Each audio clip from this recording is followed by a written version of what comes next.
Bonjour à tous, j'espère que vous allez bien. Donc moi c'est Nelly du compte Instagram Atelier Coton et aujourd'hui on va se retrouver pour un petit bilan couture. On se retrouve encore dans un autre décor parce que je ne savais absolument pas où est-ce que je pourrais trouver un endroit où je peux caser tout ça pour vous présenter enfin un bilan couture. C'est assez ric-rac et je voulais que je vous montre les choses en entier et il y a pas mal de robes notamment qui sont longues et donc quand on est installé à un bureau c'est pas forcément l'idéal quoi. Donc aujourd'hui on se retrouve dans la chambre de bébé donc qui n'est toujours pas arrivée comme vous pouvez le voir. Pour vous faire ce petit bilan couture. Donc c'est mon bilan couture du mois de décembre, sachant que j'ai regardé, là normalement je vais avoir 8 pièces à vous présenter et j'ai 8 pièces encore à vous présenter. Je pense que du coup ça sera dans une deuxième partie et cette fois je vous présenterai ce que j'ai cousu au mois de janvier et notamment les différents cadeaux que j'ai pu coudre durant le mois de décembre parce que j'ai beaucoup cousu pour moi mais j'ai aussi pas mal cousu pour les autres. J'ai fait pas mal de cadeaux faits main. Je vous montrerai tout ça dans un autre bilan couture. Aujourd'hui on se retrouve pour vous montrer tout ce que j'ai cousu pour moi depuis le mois de décembre. Il y a eu pas mal de pièces au cours de ce mois-ci. Et j'aimerais d'abord vous présenter deux chemises. Après, on partira sur les robes. Vous pourrez voir qu'il y a pas mal de velours. Notamment pas mal de la marque Toretto Tessuti. Et enfin, je vous présenterai la fameuse cape Harold dont je vous ai parlé tant déjà dans d'autres vidéos que vous avez peut-être vues sur ma chaîne. Donc tout d'abord, la première pièce que je voulais vous montrer, c'est la blouse Amélie. Donc celle-ci, vous en avez aussi entendu parler. Donc j'ai fait partie du test de ce patron Amélie. Donc c'est la créatrice Silver Saga Pattern. Peut-être que vous ne connaissez pas, c'est pas du tout une marque française. Il s'agit d'une créatrice, je crois qu'elle vient d'Hollande, mais récemment elle a emménagé en France. Et vraiment, j'adore ses patrons. D'ailleurs, moi j'avais jamais fait de test patron avant.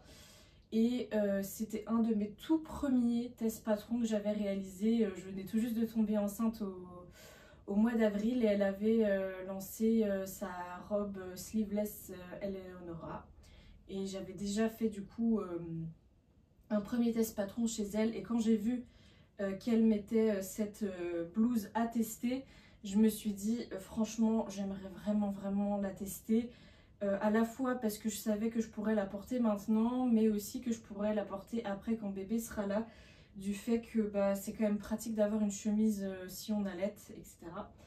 Et vraiment j'adore la coupe. Donc on est sur une coupe oversized, comme vous pouvez voir ici. Moi je l'ai cousue en taille 38. En fait il faut surtout se fier à la taille du col lorsque vous cousez cette chemise. Des manches bien bouffantes. Et vous avez le choix entre réaliser un col simple, donc sans le volant, ou avec le volant. Sachant que moi, en plus de ça, j'ai réalisé un... J'ai remis un petit galon de broderie anglaise, comme vous pouvez le voir ici, sur le col et au niveau des manches, ce qui n'est pas préconisé au niveau du patron. Mais je trouvais que ça rajoutait un petit plus à cette blouse Amélie, sachant que c'était quand même un tissu un peu fade selon moi. Cette couleur, j'étais pas trop fan. Du coup, pour le tissu, c'est de la viscose. Je pense qu'il vaut mieux partir sur un tissu type viscose ou coton lorsque vous cousez cette blouse. Ici, ça vient de chez Toto. Que j'avais acheté déjà il y a un petit moment. J'ai pas trop eu de difficulté à coudre cette blouse, si ce n'est la partie voilà, col qui est un petit peu technique. Mais franchement, j'adore cette blouse. Et aussi, alors j'ai tout bien boutonné, mais à l'intérieur, vous avez des coutures anglaises. Alors c'était bizarre, sur le patron c'est écrit couture française. Mais en fait, je pense que c'est de ça qu'il s'agit. Donc des belles coutures, et comme ça vous n'avez aucun surjet à l'intérieur de la blouse. Donc c'est une très jolie pièce, voilà, que vous avez peut-être dû voir passer sur mon Instagram. Donc ça c'était ma première version de la blouse Amélie. Et j'ai ajouté aussi des petits boutons, les petits boutons en forme de cœur qui viennent des tisséades. Donc je vous les avais montrés dans ma toute première vidéo YouTube. Et encore une blouse Amélie et encore dans un tissu Toto. Cette fois on est sur une viscose mais beaucoup plus lisse. Et vraiment je suis tombée amoureuse de ce motif quand je l'ai vu en magasin. Donc là on est sur une toile de Jouy et franchement j'adore. Franchement j'adore. La seule erreur que j'ai faite dans cette blouse, c'est que malheureusement je l'ai réalisée à l'envers. Alors peut-être que ça se voit pas trop de loin, mais en fait les motifs, je les ai pas coupés dans le bon sens. Je sais pas ce que j'ai fait au moment où j'ai réalisé cette blouse. Mais voilà, le rendu, je suis quand même super contente du résultat. En plus, je pense qu'avec un jean plus tard, ça fera vraiment très joli. Pour les petits boutons, on est sur des boutons en verre que j'ai acheté sur Vinted. Il y a un petit moment déjà, c'était une fille qui vendait plusieurs boutons en lot. Voilà, j'ai fait alors là c'est encore une autre version de la blouse parce qu'en fait, si vous regardez bien, ici on a le col qui se rabat alors que vous pouvez l'arrêter avant la boutonnière ou ne pas faire du tout de col volant. Voilà, c'est ce que je vous avais dit sur ma première version. Voilà, donc une très jolie blouse Amélie. Donc j'en ai fini avec les blouses, donc maintenant on va passer aux robes. Et d'ailleurs je vais d'abord commencer par celle que je porte parce que je l'ai aussi cousue au mois de décembre. Donc j'ai acheté pas mal de tissus chez Toretto Tessuti. Là on est sur un tissu qui est quand même pas mal chaud. Je voulais vous présenter le tissu. Il s'agit d'une maille, celle-ci, donc c'est la maille tissu maille côte stretch d'hiver col Apollina. Donc à l'époque moi il était à 14,20 €. Il est actuellement en promo à moins 20%, donc vu que c'est les soldes en ce moment chez Toretto Tessuti. Quand j'ai reçu ce tissu, je me suis dit ouais, il est super agréable. Et quand j'avais passé commande, j'ai tout de suite imaginé une robe loup de chez Reveal Studio. Vraiment, je me suis dit, ça fera super joli. En plus, avec un ventre, vu que c'est de la maille, ça va très bien. Je vais mettre debout. Ça va très bien. Ça va faire très joli, voilà.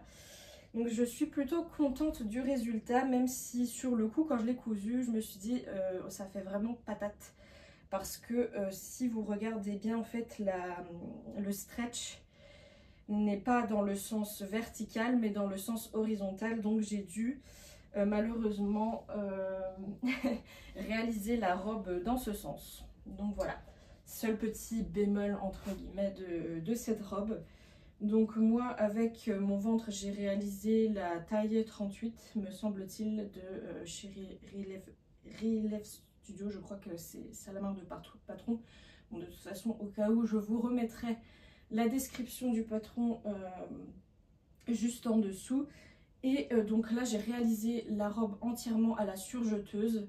De toute façon, quand je travaille avec de la maille, je n'utilise que ma surjeteuse.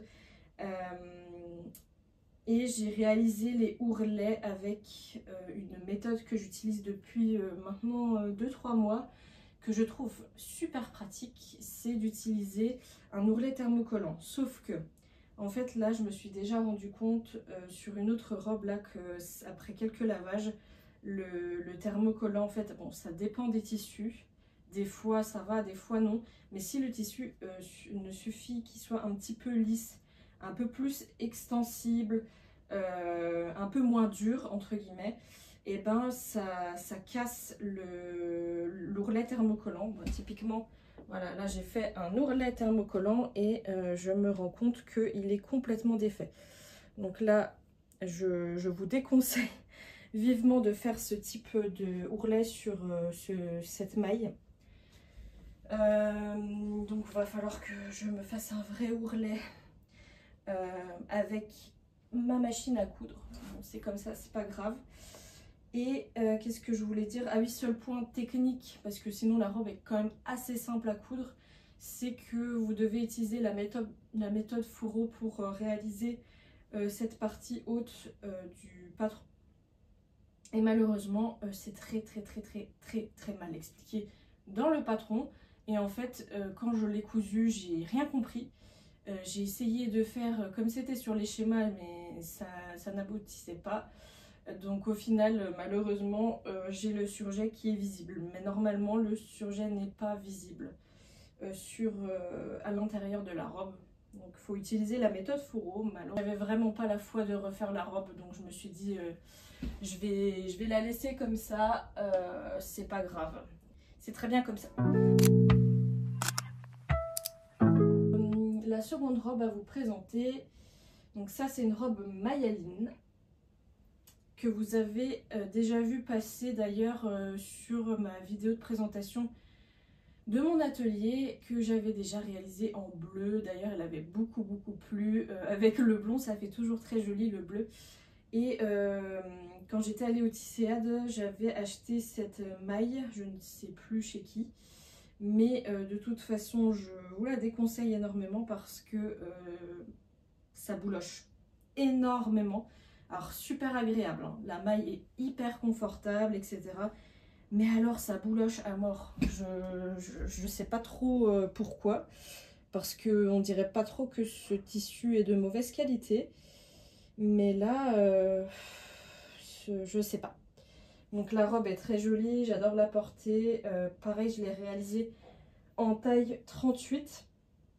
J'ai aussi un petit peu hacké le patron parce que je crois de souvenir, les manches ne sont pas bouffantes sur le patron Mayaline de chez Clematis Pattern. Donc j'ai réalisé les manches bouffantes par rapport au patron Maya qui lui a ses manches bouffantes et que j'aimais beaucoup le rendu. Voilà, j'ai mis 2 petits boutons sur les manchettes et sur la patte de boutonnage. On est sur des boutons pareil que j'ai acheté sur Vinted. Une fille qui les vendait en lot, donc pareil, un projet vraiment simple, réalisé totalement à la surjeteuse.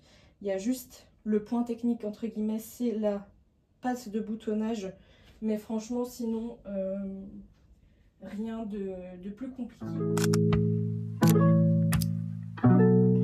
Pour la troisième robe, alors la troisième robe là cette fois je repars sur le patron Joséphine et sur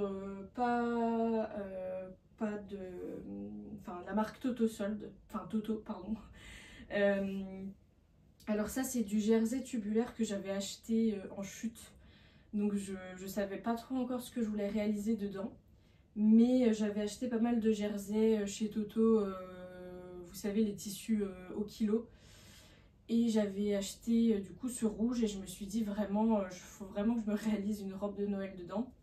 Donc je suis partie sur le patron Joséphine de chez Atelier Berny que j'avais déjà réalisé en début d'année dans ce tissu là, et d'ailleurs elle avait beaucoup plu. Donc moi aussi j'ai beaucoup aimé ce modèle, c'est assez simple à coudre et d'ailleurs heureusement parce que je me suis rendu compte la veille de partir en week-end de Noël que je n'avais pas cousu ma robe du 25 décembre, donc je me suis dit oula comment je vais faire, et en fait ça va, j'ai mis 2h30 pour coudre cette petite Joséphine et j'en suis très contente. Sauf que quand je l'ai réalisée au mois de février, je n'étais pas enceinte. Alors c'est pas la taille le problème. En fait, parce que vu que c'est un tissu qui est super extensible, il n'y a aucun souci. Le seul bémol, en fait, c'est au niveau de la poitrine. Et d'ailleurs, je crois que Audrey, si elle regarde la vidéo, je sais plus sa chaîne, je vous la remettrai en description, avait fait la même réflexion, c'est qu'elle avait cousu, depuis tout à l'heure, je vous dis la robe Joséphine, c'est la robe Angelina de chez Atelier Bernie. Et en fait, je me suis dit, mais qu'est-ce qui s'est passé? Et en fait, ma poitrine a augmenté, du coup, vu que... Enfin, c'est à cause de la grossesse, quoi. Et du coup, bah, on est au-dessus. En fait, au lieu de le trait de la poitrine, là, il tombe un peu au-dessus. Donc, je vous conseille de redescendre. La prochaine fois, il faudra que je redescende si je refais cette robe. Redescendre ce niveau-là. Sinon, pareil, toute la robe, je l'ai réalisée à la surjeteuse. Avec le seul point technique à la machine à coudre, c'est les fronces donc sur les poitrines, ainsi que derrière au dos vous avez des pinces, et puis bah, vous avez la petite fente ici sur le devant de la robe à réaliser à la machine à coudre. Et puis là pour le coup vous voyez, j'ai fait un ourlet thermocollant et il tient. Mais en fait, vu que le tissu est un peu plus rigide, bah forcément, c'est un peu mieux quand même pour ce type de robe. Donc c'est pas vraiment dans l'ordre chronologique parce que en fait, je vous ai pas présenté ma robe du 24 décembre qui est une robe réalisée dans un velours. Mais on est sur la même marque de patron, on est sur la robe Frida de chez Atelier Bernie. Je l'avais déjà réalisée aussi en début d'année, sauf que je l'avais faite dans un Vichy et c'était du coup manche courte, des petites broderies anglaises en galon, pareil. J'avais beaucoup aimé ce modèle et je savais que du coup ça pourrait coller vis-à-vis de mon ventre. Sauf que en fait, je crois que... Donc je disais que j'ai réduit la partie supérieure de la robe. Et je ne l'ai pas fait sur cette robe-là. Et du coup, en fait, le problème, c'est que vu que j'ai le ventre assez haut, bah enceinte, j'aurais dû peut-être la faire remonter ici. Parce que là, la partie haute était un peu trop basse. Voilà. Donc j'ai réalisé cette robe dans un velours, pareil, qui vient de chez Toretto Tessuti et qui est notamment en promo en ce moment. Je trouve que la couleur sur le site internet qui est vert pan ne rend pas du tout pareil. En réalité, je trouve que ça fait plus vert sapin. Donc bon, un petit peu déçue, mais bon.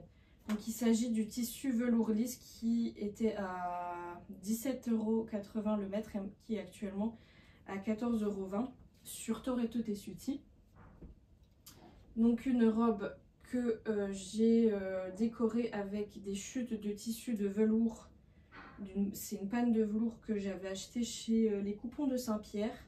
Donc il me restait un peu de chute, donc j'ai réalisé des un petit galon, voilà, que j'ai mis au niveau du col, de la ceinture et au niveau des manches. Et donc comme toujours, j'aime bien la petite fente au niveau du devant de la robe qui fait son petit charme, hein. De toute façon, chez Atelier Bernie, je trouve vraiment les patrons très très jolis. Et voilà, cette petite touche So Atelier Bernie que j'adore. Donc ça, c'était ma robe du 24 décembre. Et enfin, pour finir sur les robes, mais en fait je voulais vous montrer un peu les choses dans l'ordre chronologique des choses. Je voulais réaliser donc dans ce dernier velours de chez Toretto Tessuti une robe Baila de chez Charlotte Jobert. Sauf que j'avais beaucoup d'appréhension concernant le patron, étant donné que aucune personne n'avait réalisé cette robe enceinte et que je la trouvais très juste au corps, enfin près du corps. Et c'est aussi ce velours, alors malgré le fait qu'il soit stretch, j'avais un petit peu peur qu'en partant sur une taille 38 ce soit pas la bonne taille. Donc j'avais réalisé une première toile dans des chutes de ma robe Mayaline parce qu'il m'en restait un petit peu. J'avais réalisé, c'est un truc qui n'était absolument pas portable étant donné que j'ai même pas pu faire les manches dans les chutes de cette maille mauve. Mais en fait heureusement que j'avais fait une toile étant donné que j'ai dû faire la taille 40 pour le haut de la robe Baila. Et pour le bas, j'avais pas réalisé de toile, mais j'étais partie sur une taille, je crois, 46. Et au final, c'était un peu trop grand. J'ai dû vachement réduire la jupe. Mais du coup, avant de réaliser le projet final qui est la robe bleue, j'ai testé le haut de la robe en taille 40. Donc Baila, dans un velours qui vient aussi de chez Toretto Tessuti. Alors celui-là je l'avais reçu en coupon cadeau. Normalement je crois que c'était à partir de la 6e commande, vous avez droit à un tissu en cadeau que vous ne choisissez pas, hein, c'est eux qui vous imposent le tissu. Pour le tissu, là on était sur le tissu velours stretch floral Amaryllis. Mais malheureusement, il a été victime de son succès sur Toretto Tessuti, donc vous pouvez peut-être trouver des équivalents. Et donc j'avais réalisé dans ce velours le Baila pour voir, en fait, vu que on était sur le même taux d'élasticité, je me suis dit bah ça permettra vraiment que je me rende compte est-ce que pour ma robe je pars sur une taille 40. Donc là je ne l'ai pas encore pris en photo, donc je ne l'ai pas encore posté sur Instagram. En tout cas, je suis vraiment très contente de ce tissu qui est super agréable. Et donc là, je suis partie que sur le haut. Et comme vous pouvez voir, là, j'ai donc fini les manches. J'avais pas assez de tissu. Donc j'ai fait des manches droites. Il y a tout qui tombe. Pour ce patron, donc ici j'ai rajouté une bande pour le bas. Et pour ce patron, donc j'ai aussi tout fait à la surjeteuse. Seul point technique, entre guillemets, je dirais que c'est le croisement qui est un petit peu compliqué à gérer, notamment au niveau des épaisseurs, au niveau des côtés, pour que ça soit vraiment bien symétrique entre le dos et les devants. Faut un petit peu se concentrer. Mais sinon c'est très pratique et je voulais vraiment ce type de haut pour notamment si j'allaite, enfin si je peux allaiter, voilà, ça sera aussi très pratique. Et je voulais vous montrer la deuxième version que j'ai réalisée, mais celle-là, bon, c'est un peu de la triche, je l'ai réalisée au mois de janvier. Réalisée pareil dans des chutes de tissu de chez Mondial Tissu. Donc je vous avais dit que j'avais réalisé une robe Joséphine et par contre voilà, ça tire un petit peu, j'avais pas assez de tissu. Et c'est surtout que là j'ai rallongé, je voulais vraiment pas mettre la bande comme j'avais fait sur la première version. J'ai rajouté aussi de la longueur au niveau des manches pour qu'il n'y ait pas besoin de rajouter de bande au niveau des manches. Sauf que là du coup je trouve que ça tire un petit peu. Peut-être que c'est dû au fait que il y a une certaine épaisseur ici et puis bon bah ça se voit moins quand il y a la bande. Je sais pas, mais en tout cas au porté ça va encore. J'ai testé l'autre jour, bon faut vraiment que je vous poste ça quand je ne serai plus enceinte, parce que là du coup ça me monte au niveau du ventre, voilà quoi. Mais bon, donc là on est sur un velours Je me demande s'il n'est pas en solde en ce moment aussi chez Mondial Tissu. En tout cas, très agréable, donc c'est aussi du velours. Et pour ma version finale de la robe Baila, cette robe Baila, je suis vraiment super contente du résultat. Elle est trop belle. Peut-être voilà, le seul regret que j'ai, c'est qu'elle me va super bien enceinte, alors je sais pas si je vais pas devoir la reprendre après l'accouchement pour pouvoir la porter.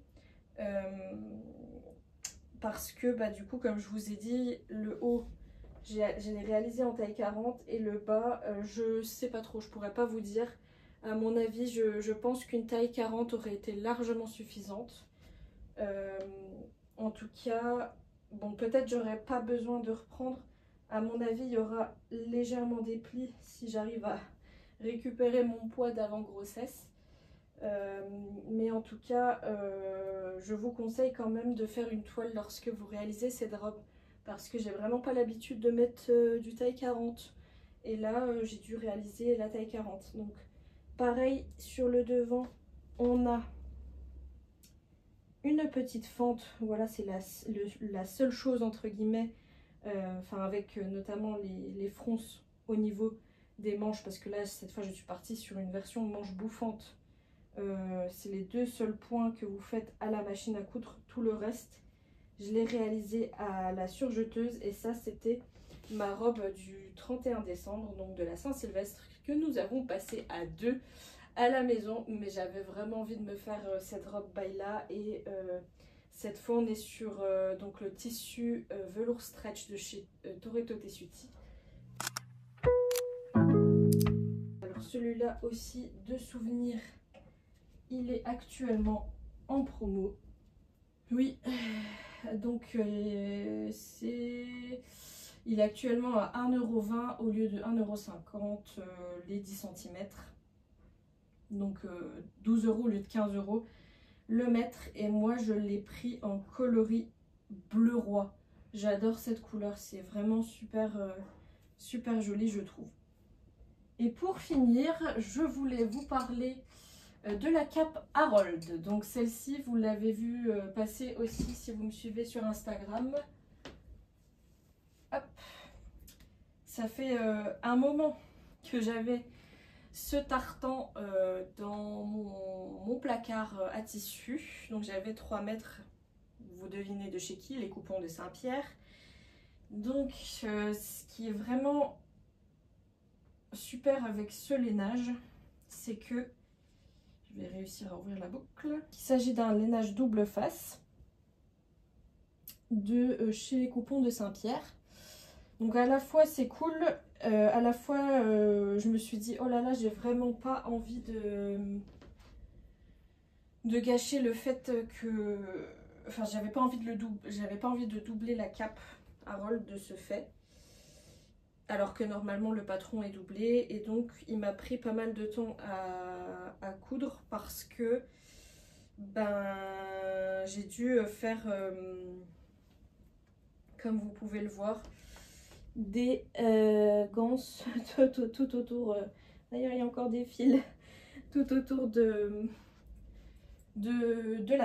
la cape. Je vais y arriver. Alors il n'y a pas trop de points techniques, hein, mis à part peut-être les manches. Mais bon, c'est très bien expliqué dans le patron, donc c'est Germain Patron. Pour le col, je suis partie sur des chutes de tissu. Pareil, je pourrais pas vous dire d'où ça vient parce que c'est de la fourrure que je crois soit j'ai acheté chez Mondial Tissu, soit sur internet, je sais plus trop. La boucle, je l'avais acheté au Tisséade. Et vous avez, ah oui pareil, le petit point peut-être un peu technique, c'est les poches passe-poilées qui de base, moi j'avais réalisé dans le tartan.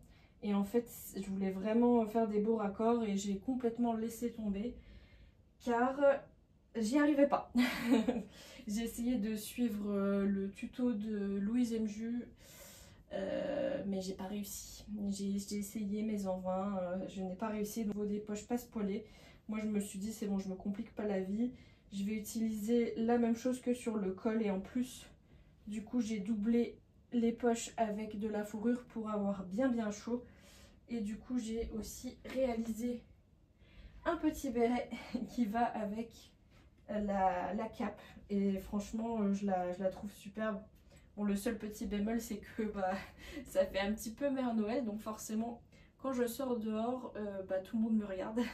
Mais bon je me dis pour le mois de décembre c'est pas gênant.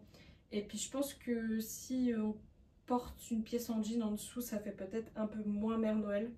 Parce que j'avais fait des photos avec ma soeur, vous les verrez peut-être passer dans une prochaine vidéo. Et quand on a un truc rouge avec la cape rouge, ça fait un peu trop mère Noël pour le coup. J'ai oublié de vous préciser, ah oui, notamment que j'ai fini la cape avec une finition du biais simili-cuir que j'avais aussi acheté au Tisséade. Mais en fait, vu que c'était pas...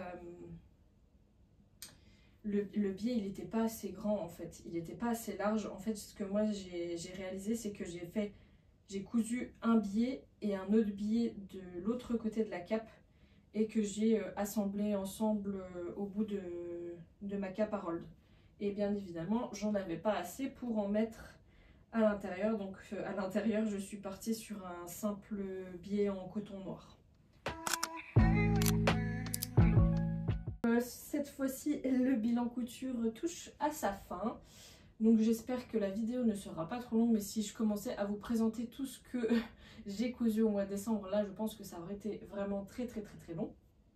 Donc on se retrouvera pour une partie 2 où je vous présenterai ce que j'ai cousu pour les autres, les cadeaux faits main que j'ai fait au mois de décembre. Et notamment les différentes pièces que j'ai cousues au mois de janvier en attendant bébé, parce que du coup j'avais pas trop prévu de me coudre des choses, mais finalement j'en ai fait quelques-unes. Et donc n'hésitez pas à m'écrire en commentaire votre pièce préférée. J'espère qu'on se retrouvera pour une prochaine vidéo et n'hésitez pas à vous abonner à la chaîne du coup pour voir la partie 2. À bientôt.